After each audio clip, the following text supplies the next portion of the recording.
नमस्कार साथियों, मैं हूं आपका होस्ट कुलदीप सिंह पुनिया। साथियों, आपको मालूम है कि विधानसभा के चुनाव नजदीक लग रहे हैं।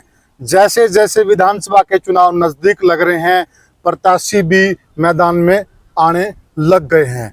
आज हम चर्चा करेंगे बीजेपी पार्टी की हल्का उकलाना से कौन प्रत्याशी मजबूत हैं और किन का कितना प्रभाव एरिया के अंदर और कितनी पकड़ है।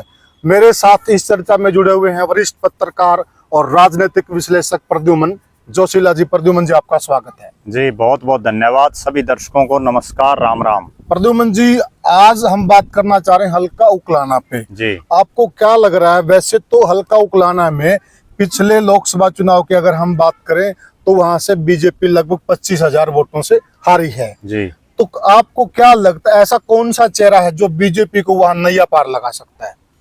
देखो, भारतीय जनता पार्टी ने जो 3 विधानसभा के चुनाव हुए हैं उकलाना में परिसीमन के बाद, जब नया हल्का बना, जी, तीनों बार नए प्रत्याशियों को चुनावी मैदान में उतारा जी, और तीनों ही प्रत्याशी चुनाव हार गए जी, और बुरी हार हुई। जी, जब उनकी हवा थी तब भी हारे और बिना हवा भी पार्टी हारी। जी, इस बार जो है भारतीय जनता पार्टी किसी नए चेहरे पर दांव लगाएगी। जी, अब वो नया चेहरा कौन होगा, पार्टी उस पर बड़ा सोच विचार कर रही है जी, और विभिन्न सर्वे के माध्यम से, मीडिया के माध्यम से और तमाम जो विभिन्न रिपोर्ट्स हैं जी, उसके हवाले से कोई ऐसा चेहरा उतारा जाएगा जो पहली बार उकलाना की सरजमी पर कमल का फूल खिला सके। जी, अभी चूंकि 25,000 के आसपास से चोर रणजीत सिंह जो भारतीय जनता पार्टी के प्रत्याशी थे उनकी हार हुई वहां बिल्कुल, से, बिल्कुल, और वो अविसंभावी हार हुई। जी, ऐसी उम्मीदें नहीं थी, नहीं लेकिन थी। भारतीय जनता पार्टी के ही जिस तरह की आवाजें बीजेपी में आ रही हैं, कुछ नेताओं ने उनके साथ मुखालफत की, जी, भीतरघात करने का काम किया, बिल्कुल, जिसकी वजह से उनके साथ ये हालात हुई।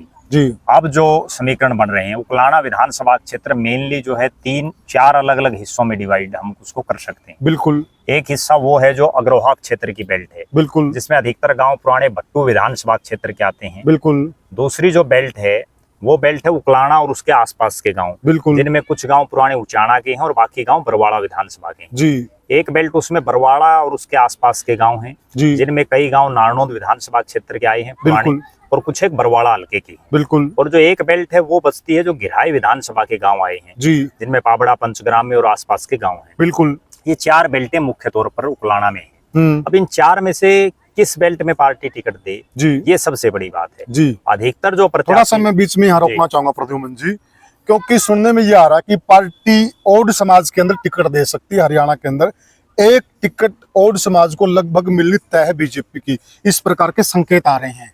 तो अगर ओड समाज से कोई चेहरा, मजबूत चेहरा हो सकता है इस क्षेत्र में?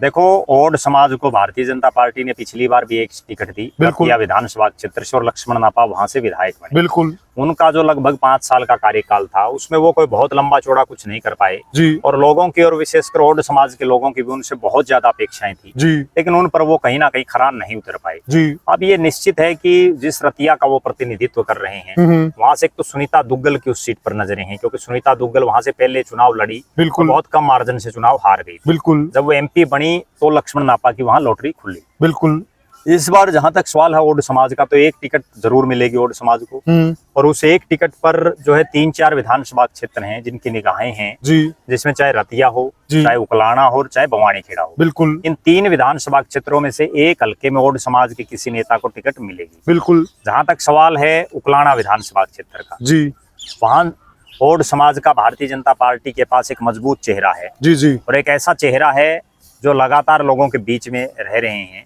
लगातार वो लोगों के सुख दुख में शामिल हो रहे हैं, और अपनी जो सरकारी नौकरी पर भी थे वो पुलिस में, जी, और हल्के के बड़े गांव में शामिल है। नंगथड़ा गांव से हैं बहादुर सिंह ओड, जो ओड समाज के प्रदेश के अध्यक्ष भी हैं। और इस गांव से बीजेपी मजबूत भी कह सकते हैं, क्योंकि अगर हम नतीजों की बात करें तो पिछले नतीजे उठाकर देखें तो इन गांव में बीजेपी जीतती रही है। देखो, निश्चित रूप से भारतीय जनता पार्टी जीतती है अब भी, जी, और जो बहादुर सिंह ओड है वो ओड समाज के प्रधान होने के साथ साथ छत्तीस बिरादरी के लोगों में उनका अपना एक खासा रसूख है, जी, और उनके लिए जो प्लस पॉइंट यहाँ दिखाई दे रहा है वो ये है कि अग्रोहा बेल्ट से वो आते हैं। जी, नंगथड़ा इस पूरी अग्रोहा बेल्ट का सबसे बड़े गांव में शामिल है, बिल्कुल, और पूरे इलाके की राजनीति को नंगथला गांव प्रभावित भी करता है। बिल्कुल बिल्कुल वहाँ से जिला पार्षद भी रहे हैं पूरे एरिया में, बिल्कुल और अब जो है बहादुर सिंह पूरे क्षेत्र में सक्रिय है। बिल्कुल उनके लिए 2 प्लस पॉइंट है। पहला पॉइंट तो ये है कि सगरोहा की पूरी बेल्ट में बिल्कुल कोई और मजबूत टिकटार्थी किसी भी पार्टी के पास नहीं है, जी तो यहाँ उनको बहुत ज्यादा विरोध का सामना नहीं करना पड़ेगा। जी। ना बीजेपी के पास कोई मजबूत चेहरा है, ना कांग्रेस के पास कोई मजबूत जी। चेहरा इस पूरे इलाके में है। इसमें एक चीज और जोड़ना चाहेंगे हम प्रद्युमन जी, पिछले समय गांव के अंदर एक सम्मान समारोह रखा गया था, और उस सम्मान समारोह की अगर हम बात करें तो वहां गांव और आसपास के क्षेत्र की 36 बिरादरी की हाजिरी थी। तो 36 बिरादरी ने कहीं न कहीं इनको सम्मानित करने का कार्य किया है। तो इससे साफ जाहिर होता है कि ये मिलनसार हैं, लोगों से मिलते रहते हैं और लोगों के अंदर इनका रसूख अच्छा है। देखो, निश्चित रूप से जिस आदमी का रसूख अच्छा होता है जी वही राजनीति में कामयाब हो सकता है। हाँ बिल्कुल और उसी का एक ये परिणाम है कि उनका इतना बढ़िया कार्यक्रम गांव नंगथला में किया गया। जी और ना केवल गांव नंगथला में, अभी पिछले दिनों जो प्रदेश के मुख्यमंत्री नायब सिंह सैनी भी उनके आवास पर आए थे, जी तो उस दिन भी जो है उकलाना विधानसभा और आसपास के क्षेत्र के सैकड़ों लोग वहां मौजूद थे, बिल्कुल। और मुख्यमंत्री जी ने भी उनकी बड़ी तारीफ की। हाँ कहीं ना कहीं उस कार्यक्रम के बाद उनको और ज्यादा बूस्ट मिला। हाँ बूस्ट मिला। और सबसे बड़ी बात यह है कि उकलाना विधानसभा क्षेत्र एक ऐसा हलका है जहां पिछली 2 योजनाओं से लगातार धानक समाज से आने वाले विधायक हैं, जी और कहीं ना कहीं ओड समाज के मन में एक टीस भी है कि उनको टिकट नहीं मिल पा रही। बिल्कुल सही बात है। जी पहले भी उन्होंने भारतीय जनता पार्टी की टिकट के लिए ओड समाज के लोगों ने ट्राई किया था, बिल्कुल कांग्रेस की टिकट के लिए भी किया था, बिल्कुल। और इतना तय है कि अगर ओड समाज को एक टिकट मिल जाएगी जी जी तो निश्चित रूप से उस टिकट के बाद ओड समाज लगभग जो है उनके साथ लगेगा। क्योंकि जहां भी हरियाणा प्रदेश में समाज को एक टिकट मिलती है और जो छोटा समाज हो, जी तो वो पूरा समाज पूरे हरियाणा प्रदेश का उनके साथ लग जाता है, उत्साह के साथ लग जाता है, उसको वो निश्चित सम्मान रूप की से- लड़ाई के रूप में जी। ले लेते हैं। निश्चित रूप से बहादुर सिंह एक मजबूत सिपाही हैं भारतीय जनता पार्टी के। जी भारतीय जनता पार्टी में लगातार सक्रिय हैं, जी और जब से प्रदेश के मुख्यमंत्री उनके पास निवास स्थान पर आए हैं, जी उसके बाद तो एक ये कह सकते हैं कि वो उकलाना विधानसभा क्षेत्र के जो एक जिताऊ दावेदार हो सकते हैं, जी उसमें उनकी गिनती शामिल और वो टॉप में दिखाई दे रहे हैं। जी। तो साथियों, ये हमने चर्चा की, अगर हल्का उकलाना से किसी नए प्रत्याशी पर अगर बीजेपी दाव खेले तो वह चेहरा कौन हो सकता है। तो जाहिर सी बात है, जैसा कि प्रद्युमन जी ने बताया कि ओड समाज की लंबे समय से अनदेखी होती आ रही है इस हल्का के अंदर। हो सकता है कि इस बार ओड समाज को मौका मिले।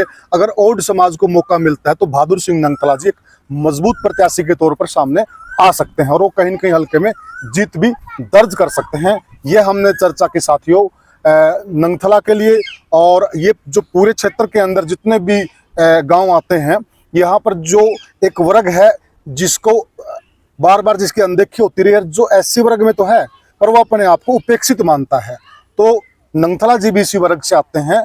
तो अगर इनको टिकट दी जाती है, जितना भी हल्के का उपेक्षित वर्ग है वो कहीं न कहीं अपने आप को सम्मानित समझेगा और इनका साथ देने का काम करेगा और बीजेपी की झोली में जीत डालने का काम कर सकता है। तो आपको यह चर्चा कैसी लगी साथियों, हमें कमेंट सेक्शन में जरूर बताइएगा, और वीडियो को ज्यादा से ज्यादा शेयर कीजिएगा। आपके कमेंट हमारे लिए साथियों बहुत ही उपयोगी हैं। राम राम साथियों।